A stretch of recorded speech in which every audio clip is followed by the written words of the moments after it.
We do have a guest here. I think it's 6.1 that he is likely interested in, but we will do the agenda first. And any additions? The agenda. No additions from administration, Mr. Chair. Perfect. If there's no other questions, I'll call for a vote. All in favor? Carried. Minute approval. I'll give you that, please. All right. If there's no other discussion, I'll call the question. All in favor? Carried.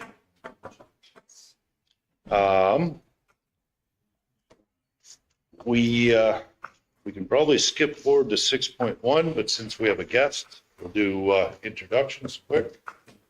So, Rich, if you want to, maybe we'll start with Michelle. Michelle Hoover, Legislative Assistant. Any gender board member. Good morning, afternoon. Paul McKay, board member. Larry Clark, board member. Dave Grover. Justin Stevens, good afternoon. Les Stulberg, board member. Greg Teal, Director of Planning and Development. And Richard. Director of Municipal Services. Rich Fitzgerald, Development Officer. Jason Dole from Other Motion Center. All right. Thanks for coming in. So I guess we will skip to 6.1 and which staff is presenting. Rich?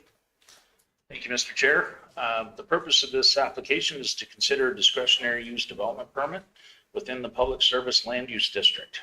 The Ocean Sands Community Association, on behalf of its members, has submitted a development permit application to provide for the private storage of lifts and boat docks in designated areas on environmental reserve lands. The Municipal Planning Commission approved a development permit back in November of 2022 to provide for the storage of docks and lifts in the county's environmental reserve lands for 1 year. Permit expired of September 21st of this year. Condition of the development permit stipulated the property owners with existing encroachments on reserve lands would not be granted approval to store or a dock or lift on the environmental reserve. The Ocean Sands Community Association has established a database consisting of all pertinent information, including proof of $2 million liability insurance for landowners with docks and lifts and/or lifts stored on the environmental reserve land. The tracking system identifies the landowner of the item stored on the ER by attaching a numbered tag to the item. The information collected to date for the 2023 winter storage program consists of 17 landowners with items stored on the ER as submitted to the county with the development permit application. The association anticipates one additional landowner will be entered into the database upon removal of the dock from the lake for a total of 18 participants in this year's program as opposed to 25 of last year.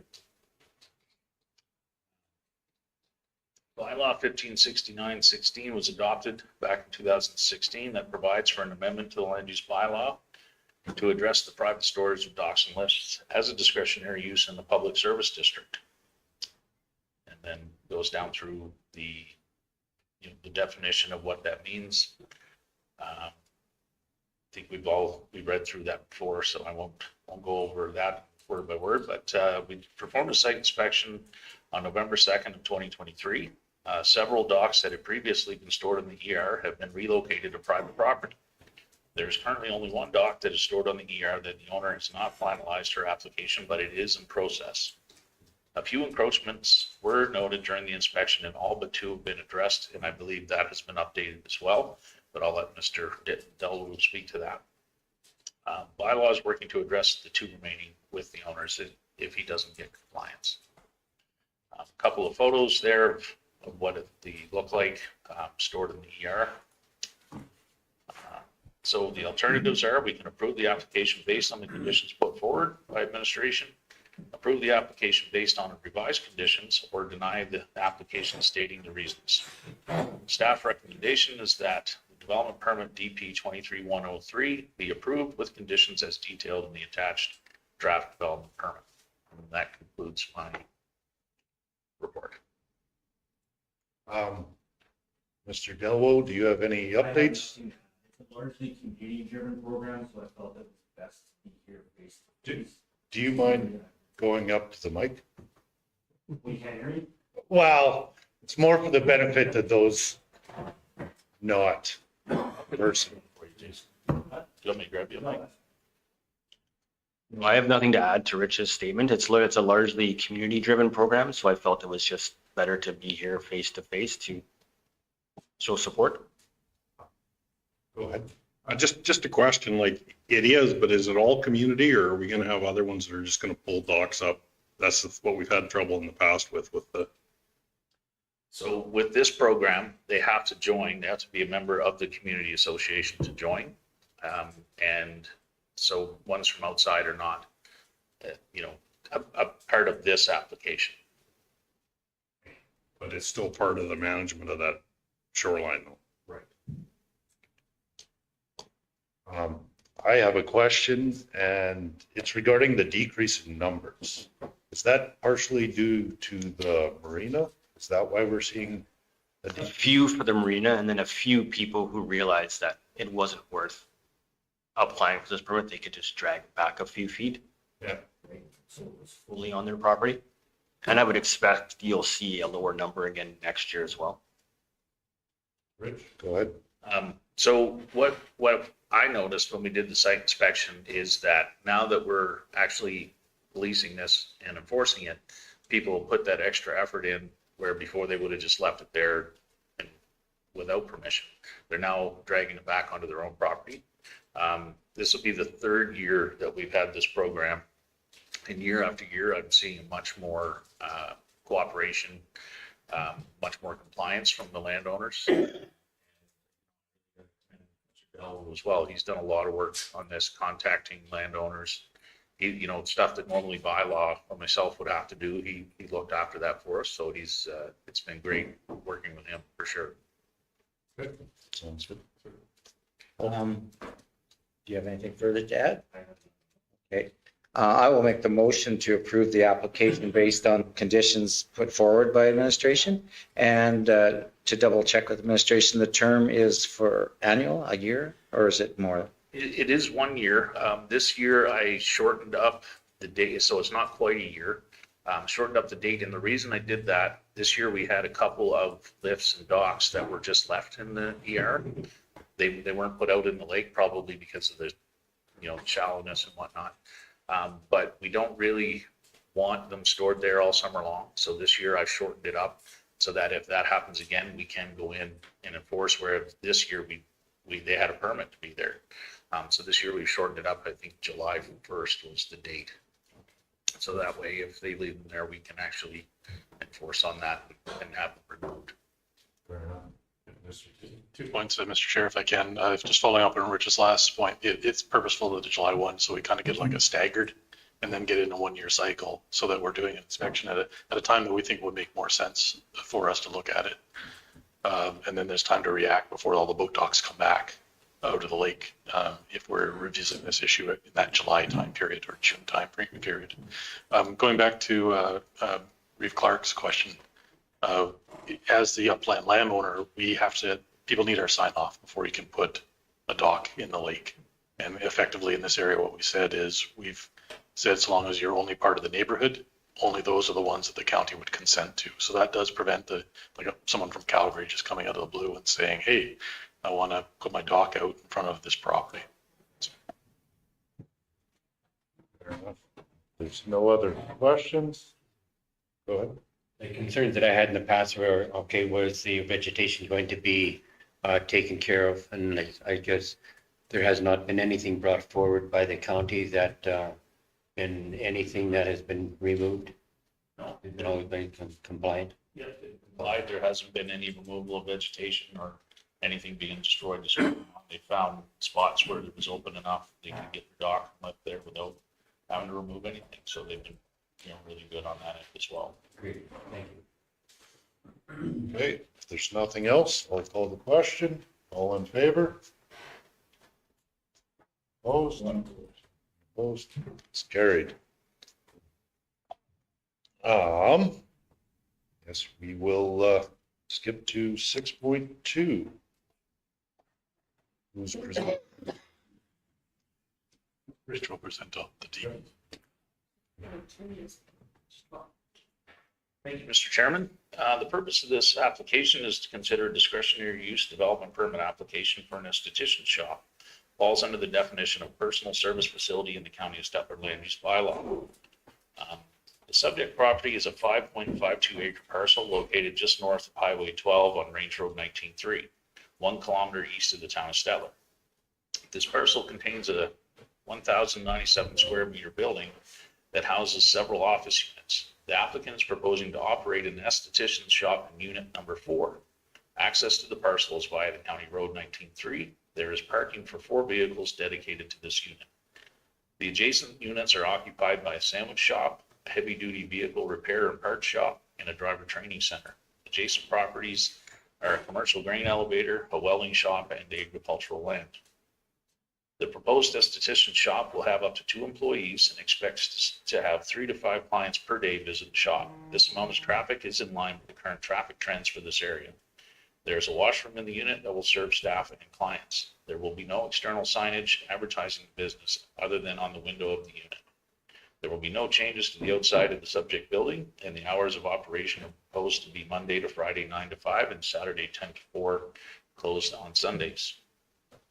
A couple of photos of the building with the parking lot and the unit there. The property is within the boundaries of the town and county IDP and has been identified as county mixed business in that plan. This application was circulated with town staff and no issues or concerns were received. The subject property is owned highway commercial. Personal service facility was just added as a discretionary use for this property. Personal service facility means development used for the prison. I won't go through all that, but it basically falls under that definition, the esthetician. That meets all the required setbacks, so there's no variances needed.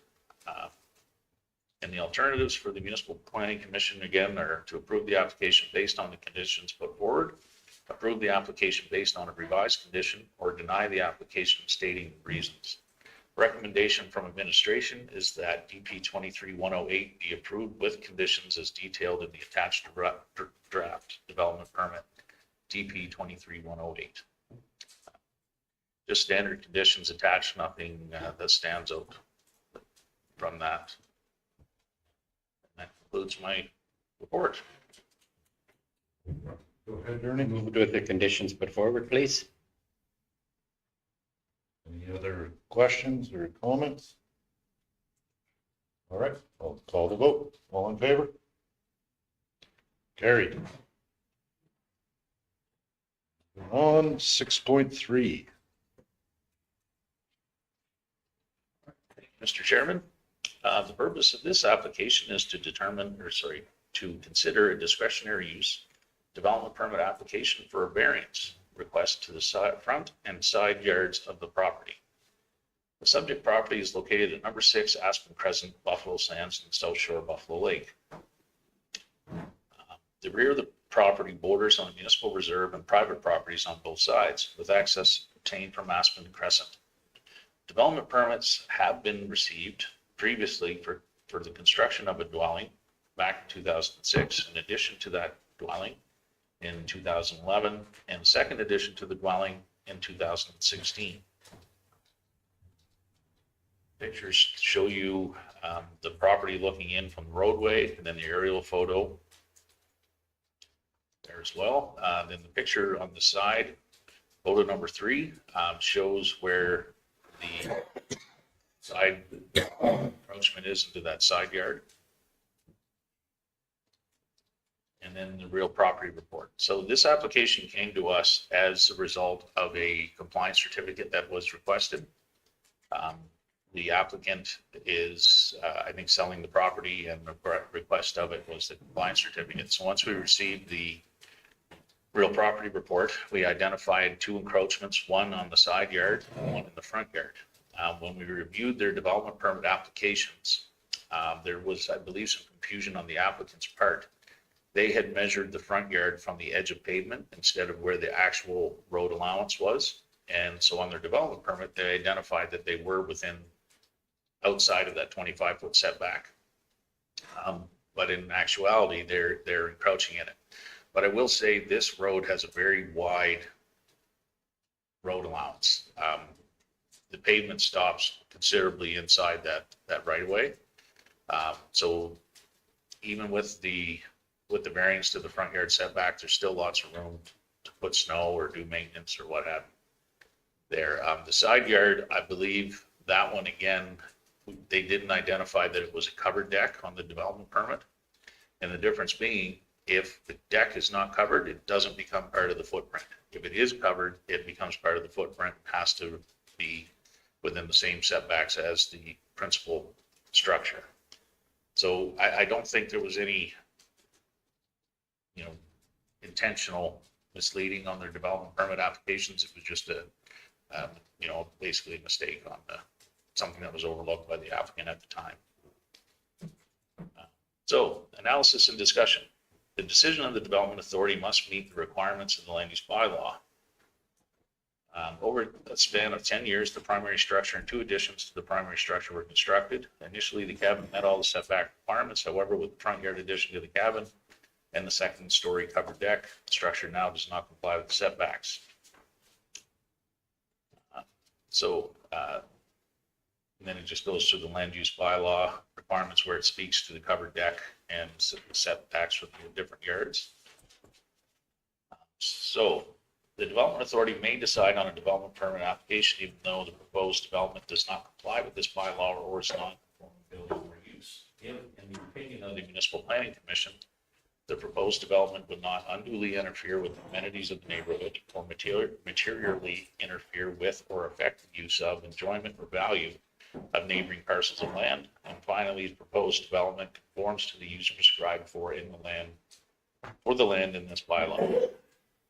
It is the opinion of administration that the request for a variance to the front and side yard distances satisfies the required standards for variance eligibility. The location of the property deep in the bulb of the cul-de-sac allows for the structure's shallow position on the lot to be unnoticeable from neighboring properties in keeping with the aesthetic symmetry to the overall development.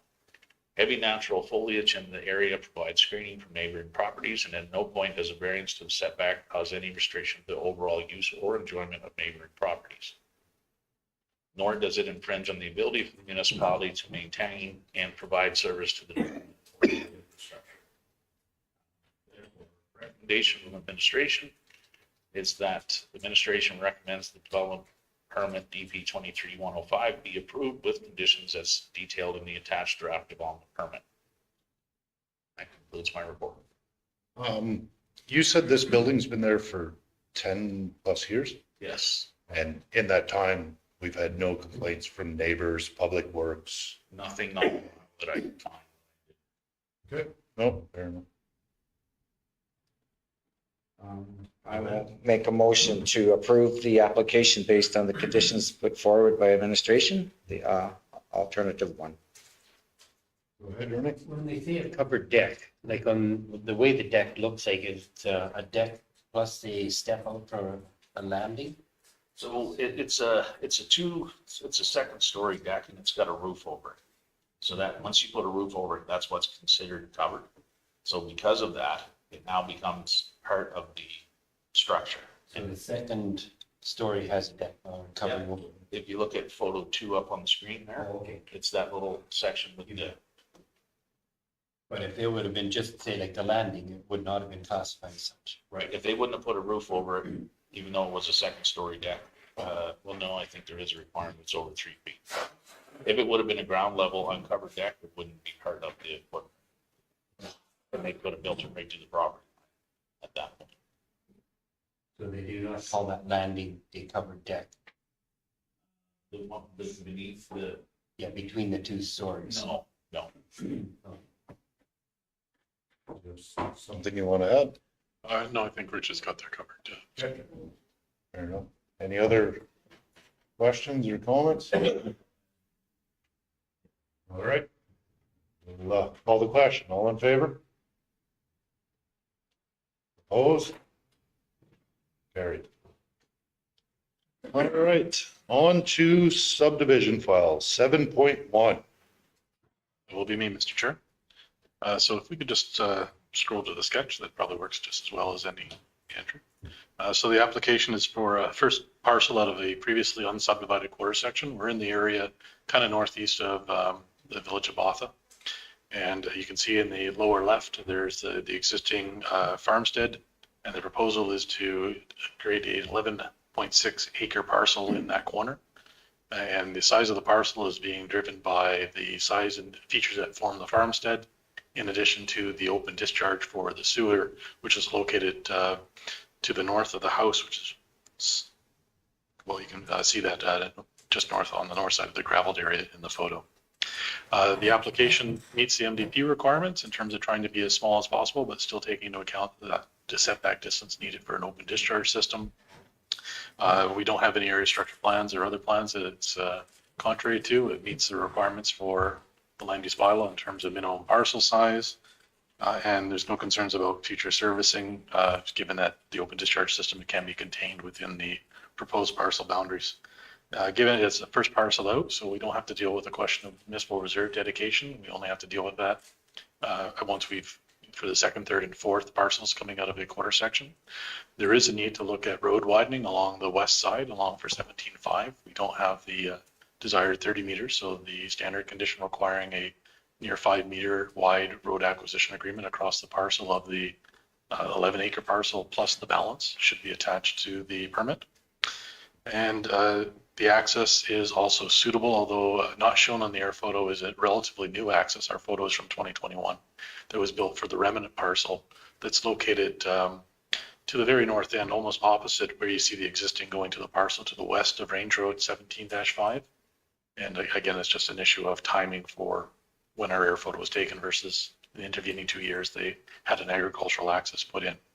Relatively flat terrain in that area, so we don't have any sightline issues or concerns about the existing or the farm approach that was been put in. So with that, Mr. Chair, the conditions on this application found on page 39 are relatively straightforward. It deals with taxes, getting a surveyor to do up the appropriate sketch, and also that road acquisition agreement, which is a standard template the county would use. I do want to bring the commission's attention to the calculation for the purposes of the Rural Development Fund. So in the report, staff have provided our interpretation as much as we can, but I will admit that there's some gray area that I would appreciate some feedback from the commission on. And we're probably just going to switch to the GIS for this point. As the MPC is aware that every acre beyond the 5 acres or beyond the size necessary to encompass farmstead removal could be subject to the $1,000 per acre contribution. And I'll give maybe Andrew a chance to zero in on where we should be.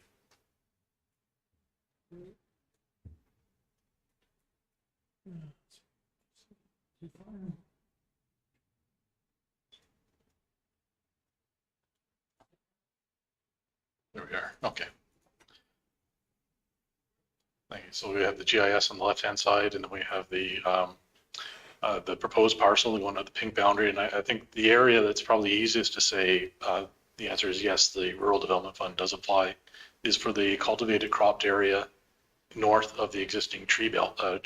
So where you see the 699 in the pink box, that's around 2 acres. So that to me seems relatively straightforward. The area south of that, from the tree line all the way down to the quarter section boundary, I think would be the north-south dimension for the farmstead removal. And then roughly where Andrew just ran his cursor, running up the back of that defined paddock on the east side, I think is easily defined as part of the farmstead. And then I think the debatable point is what to do with the rest of the field to the right or to the east of that before you hit the pink line and the cultivated area. So our in the numbers that you see in the report, the 6.2 acres comes from, doesn't include that last area that I was mentioning. It stops at the east boundary of that back paddock and then goes up to the tree line to the north and over to Range Road 17.5 to the west and down to the quarter section boundary to the south. And that's how we have arrived at the approximately 6 point, well, you can see it on the GIS on the left hand. You guys have both screens, right? Yeah, both screens. On the left-hand side of the screen. So, Mr. Chair, as I said, I'd appreciate some feedback from the commission on that calculation. All right. What What is the feelings of the board on the original farmstead? Mr. Chairman. Go ahead. I think maybe the line could be moved to the right slightly because it still looks like there's some corrals or something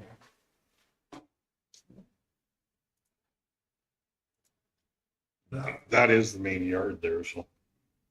And I think when you see to the right, that is where part of the corral Yeah, system. to include that row of trees that sort of looks like a shelter belt row.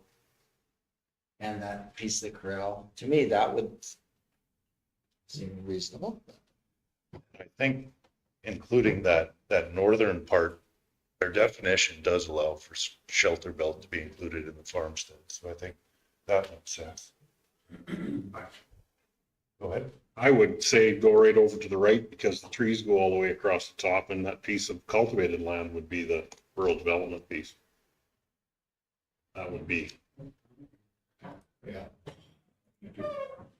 I mean, when you look at it, you see that you can see right with that, the one on the right hand screen. But where that piece is, if you squared it off along the trees and up to that purple line, and that would go into rural development. The rest is active farm area. Or yard site. Would be my thoughts. Go ahead again. I have to agree with Larry there, because when they do sell the land, someone's going to come in and brush that part out there, and it's going to impede, say, like an awful lot of wind, say, like, I'll say it's gonna be detrimental to them for the amount of wind that could be coming across there. I would say yes, take that, what they have there. And my feelings were somewhere in the middle, making sure that the entirety of the corrals along the east side was incorporated. I wasn't quite thinking that including all the way to the east boundary met our definition, but seems like the straw poll has 3 in favor, so I'm in favor. Paul, Maybe I'll just paraphrase what I think I heard, Mr. Chair, is that the group consensus seems to be probably the right-hand photo is the easiest one. Anything that's within the pink box that wasn't openly cultivated, which would basically take away the strip across the north. And I think that works out to be 9.5, 9.7 acres. So it's roughly 2 acres. So about 2 acres, depending on what the final survey plan comes back in, it would be subject to the Rural Development Fund. based on the nodding of heads, I believe that's what the majority agrees to. I'm good with that as well. Can I make a motion to take that forward with that adjustment? Yes, I think that would be appropriate. So it should be kind of, no, A is what you want to amend to have that increased from 6.2 acres to about 9.7 acres. Plus or minus, depending on survey. Just to basically have the rural development fund as the cultivated area. Yeah. Is that clear, Michelle? Yeah. Okay, any other questions? Well, call for a vote, all in favor? Opposed? Carried. All right, skipping right along. Development Officers Report, 8.1, page number 52 of the package.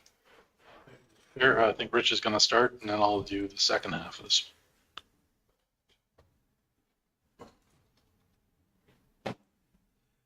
Okay, thanks, Mr. Chairman. To date, plan is processed 108 developments, compares to 115 processed by the end of November 2022, so we're slightly behind last year's numbers. Types of permits received are a mixture of discretionary and permitted use. The time needed to process the development permits can vary, depending on the complexity of the proposed development. Permitted use developments permits are generally quicker to process, but still require site inspection and review to ensure that the proposed development meets the requirement listed for the use. Average processing time to process permitted use permits is 19 days from the date the application is deemed complete. For discretionary use development permits, the time to process can take as long as several months to several weeks, depending on the complexity of the development and the amount of materials needed.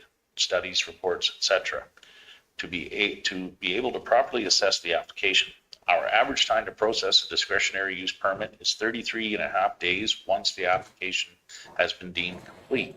The MGA states that a development authority has 40 days to make a decision on an application once it's been deemed complete. The MGA also states that the development authority has 20 days in which to determine if an application is complete. In that 20 days, planning staff must review the application, do a site inspection, and then determine if the material presented with the application from the applicant is sufficient or if additional material is required to process the application. An example of this is an application received for a dwelling.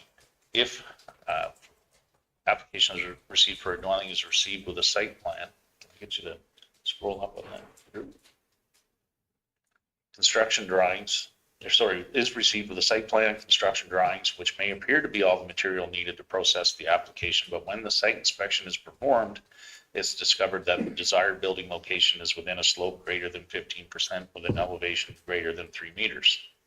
Due to the topography, the development authority would need at minimum a preliminary slope stability evaluation to determine if the site is suitable for the proposed development, that the development would not be at risk of slope failure or contribute to slope failure in the future, and that further assessment is not required.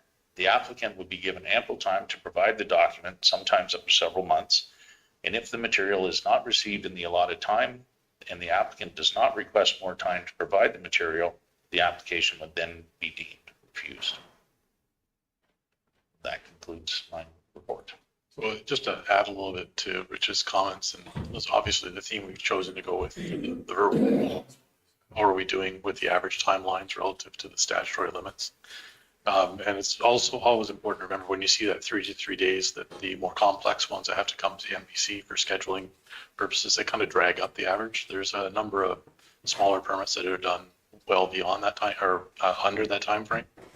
And sometimes the development officers, if it's straightforward and we're familiar enough with the site, we're dealing with the approval before we have to even get out of the 20-day notice for deeming it complete.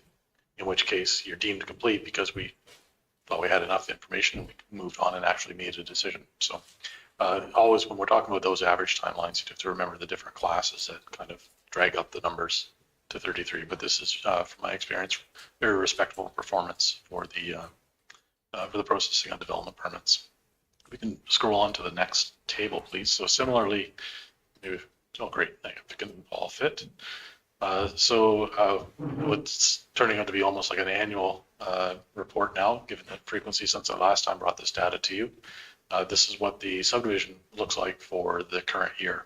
So there's a total of 12 applications on the chart for you. So those are the ones that we have year to date. There's always opportunity that a couple more may come in before December 31 gets here, but effectively you're probably already seeing the ones in progress that we'll have a chance to maybe deal with, and some may actually have to start.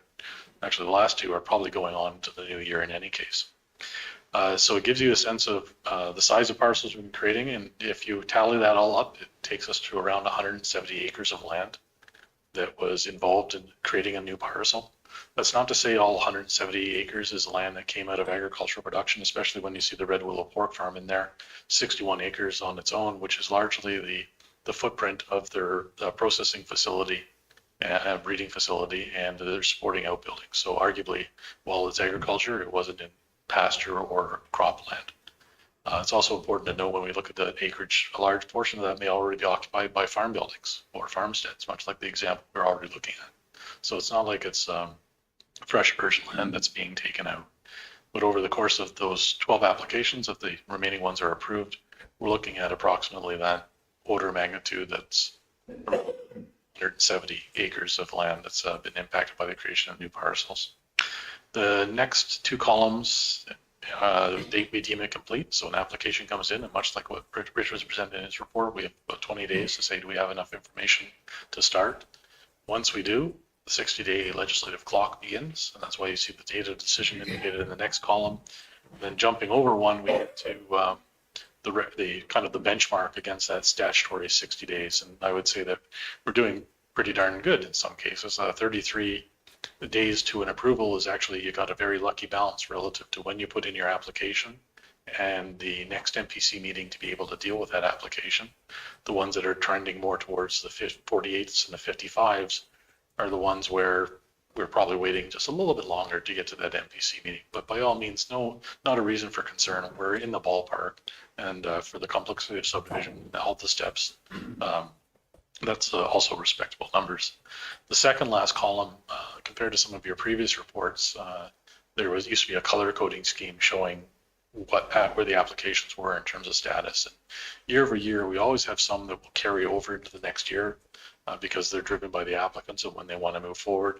But as you can see, wherever it's indicated as endorsed, that means they've had tentative approval, the applicant has gone off, met the conditions, come back, we've signed off on the conditions, and we sent in the form for land titles, or given the form to them, for them to then register at land titles. Once we hand over that form, in essence, our handling of and control over the process of the file is done. And some may take it into land for registration, some may at the last minute change their mind and not register it at land titles. That part we don't really see until we see a registered plan come back into us. But whenever you see endorsed, for all intents and purposes, that file is finished. Where you see a tentative approval, that means it's been to Municipal Planning Commission. It's received the approval and they're now working on the conditions. So they haven't come back to us for that check for endorsement. And then where you see pending are the ones that literally are in the initial circulation that are yet to arrive at the MPC table. Although the third one from the bottom could now be switched over, but given the time when I did the chart was current then. So that is what it looks like for the subdivision applications this year. Mr. Chair, last year's numbers were 15 applications. So we have been trending downwards the last couple of years in terms of overall numbers. If we were to go back, say 5 or 6 years, we were probably hitting the average of the 20 to 25 applications. Sometimes it's just cyclical. A lot of our applications are, one of our trends is they're not driven by spec. People are not creating acreages just in the hopes that they can sell them. There's very few of that. The vast majority of the applications that we see, based on my experience in the last 2 years, are ones where we already know who the end user is going to be. It's going to be that family member that wanted to come home or have a bit more space to raise their family, or it's some other end user already identified. I can only think of 2 that were done on pure spec. One being the Lee application to the north of the town. That was, if you may recall, the one that was surrounded by wetlands on 3 out of 4 sides. That was created on spec to then just put on the market with no end user identified. So that's one of our unique trends when you look at what's happening in the data. With that, Mr. Chair, I'd be happy to field any questions.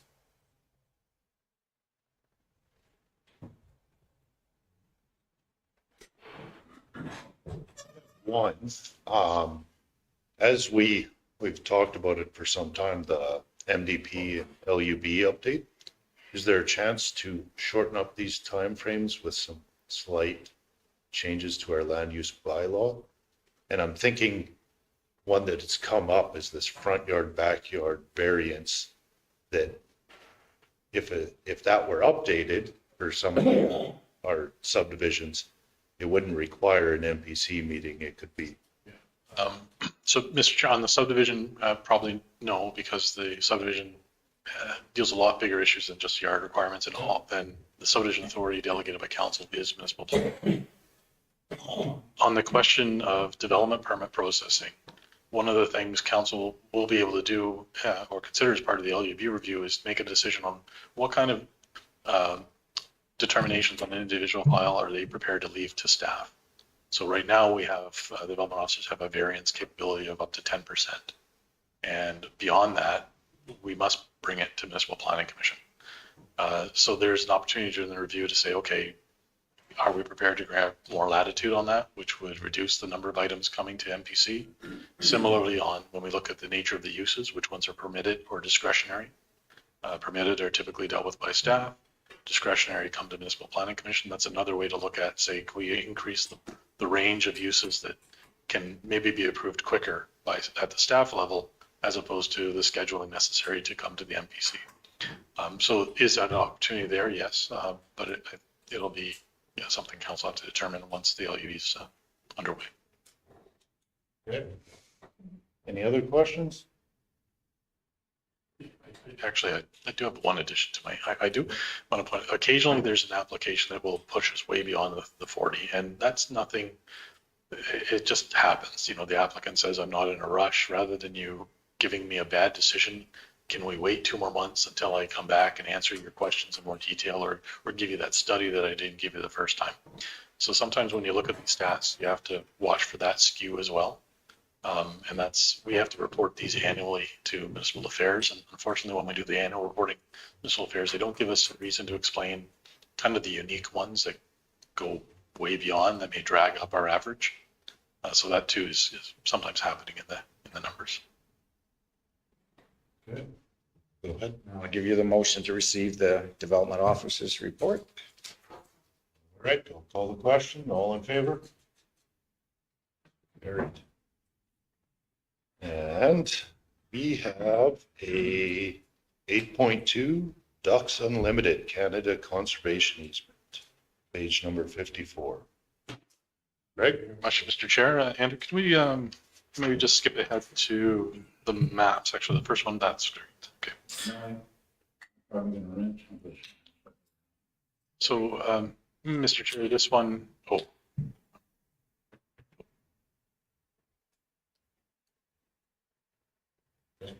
Thank you, Board Member Grover. You betcha.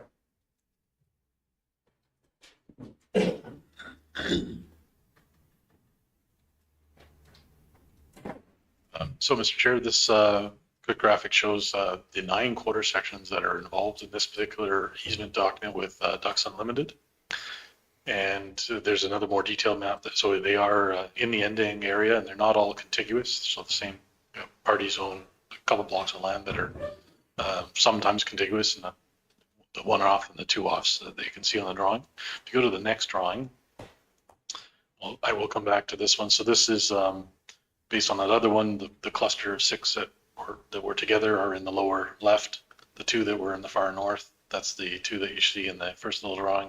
And the one that was off on its own is on the little one that's on the right for this purpose. And this drawing, the other one gave us location. This drawing shows us where the easement would cover various wetlands and open areas, but it also identifies a area that's been identified as not covered by the easement, not needed for conservation issues, and could potentially, if the landowners are interested, come forward for subdivision to balance against our interest in sometimes seeing people living out on the land, the ability to have that first parcel out or second parcel out. And some of these quarter sections are unsubdivided. The matter that's before the commission is not the content of the agreement or the lands. It's really whether or not we're prepared to waive a 60-day notice requirement that Ducks Unlimited has before they can finalize the registration and then pay the landowner. And but by and large, it's a private matter between the landowners that want the easement and Ducks Unlimited, who is, I guess, the beneficiary of the easement document. I do appreciate the effort to show the possible interaction with that future subdivision by showing the hatch. 4 of the 9 quarter sections have a potential area identified. Some just in their, based on the distribution of the various little wetlands, they don't leave very much. And administration recommends that the remainder of the 60-day notice be waived. All right. Any questions? I have a question. Where our sewer lagoon is located on one of those pieces for Indiana, isn't it? No, it's not. Not. Where is it from the town? It's straight south of Indian. When you look on the other map, we have a map with the red boxes in our package, that one there on the screen. Yeah. So Right there, okay. with the black, yeah.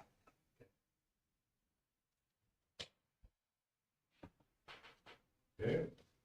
Anybody else have any comments or questions?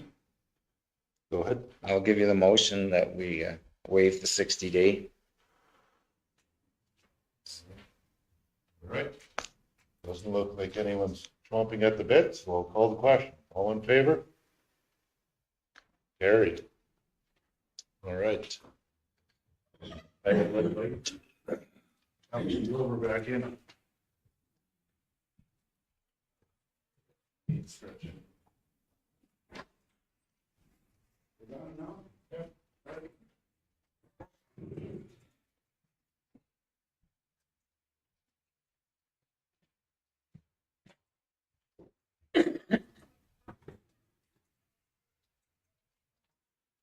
All right, that puts us at 9.1, new business.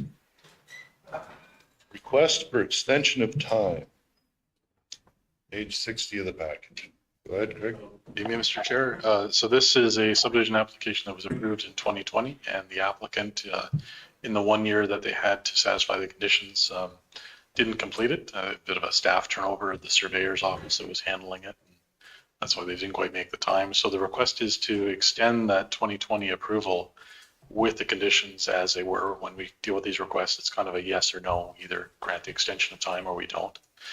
To give them more time, and the request is another year from pretty much today's date to finish the conditions of approval and then get the registration off to land titles. The only outstanding condition is payment to the Rural Development Fund, which is calculated around $4,800 for this particular application. Administration doesn't see any dramatic shifts in policy that would warrant us saying no to an extension, and we do recommend the approval, or sorry, the extension of the time to November 22nd, 2024. The original approval is attached, and so we're dealing with the over on Range Road 19.5. Actually, maybe we could just switch to that, and we can scroll down to the original approval and find some maps. So this is, sorry, 19.3, so northeast of the town of Stettler, and the purple area that you see that straddles a drainage corridor was being subdivided for the balance of the quarter to be added to an existing parcel, which is kind of cut off in the drawing, to the immediate north of that purple area. So that's what the nature of the application was.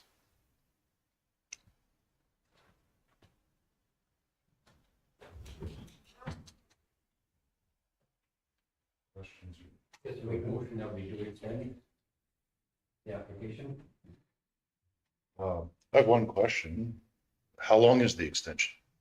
It would be pretty much 1 year if council goes to the MPC goes to the recommendation from staff. It's to November 22 of 2024, so 1 year. Okay. Any other questions, comments? All right, call the question. All in favor? Carried.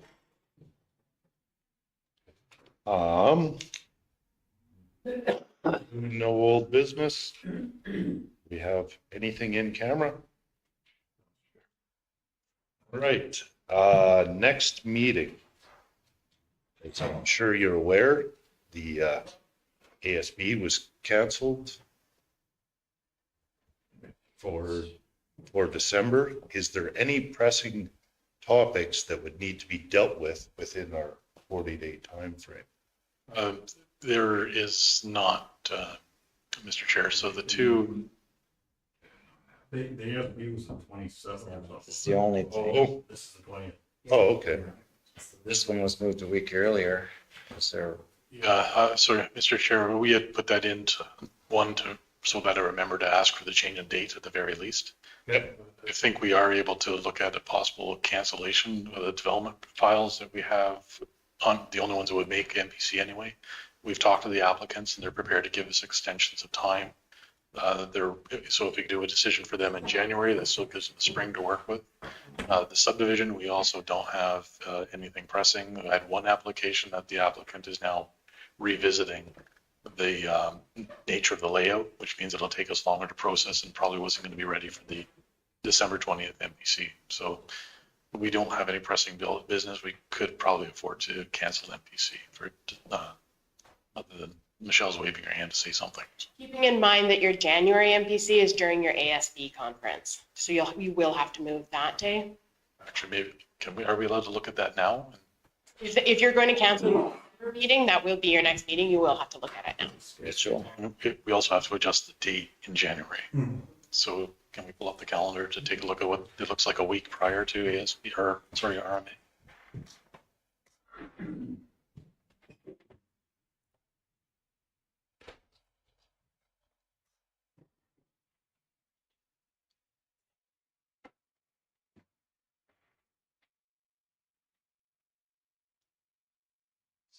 Sorry, ASB, not RMA.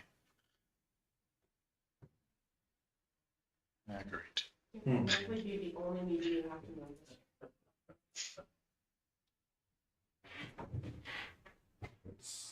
move. It's the flavor of the board. Is there any scheduling conflicts from the week of the 15th to the 19th, I believe is what we're looking at?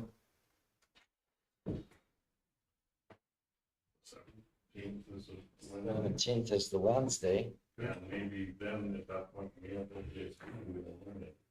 Yeah. The Tuesday looks pretty empty that week, right? Mr. Mr. Chair, unfortunately, where you see the big save for Crawford items, that's the ongoing LPR2 proceedings. And there's a strong likelihood, we don't know 100% whether or not it will be the 17th, 18th or the 18th, 19th of those 3 days. So if I can ask the group's indulgence, if there's possible that we can have a meeting on Tuesday, that would be.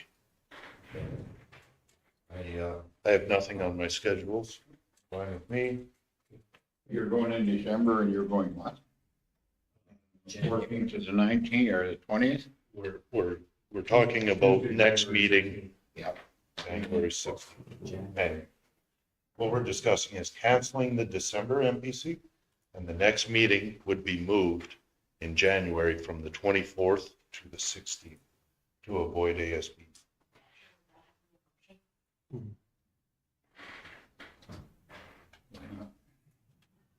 See no objections from the board. Can I get a motion for such? All? I will do so. All right. I'll call the question. All in favor? Carried. Okay. Adjournment at 1:51. Yeah, I think.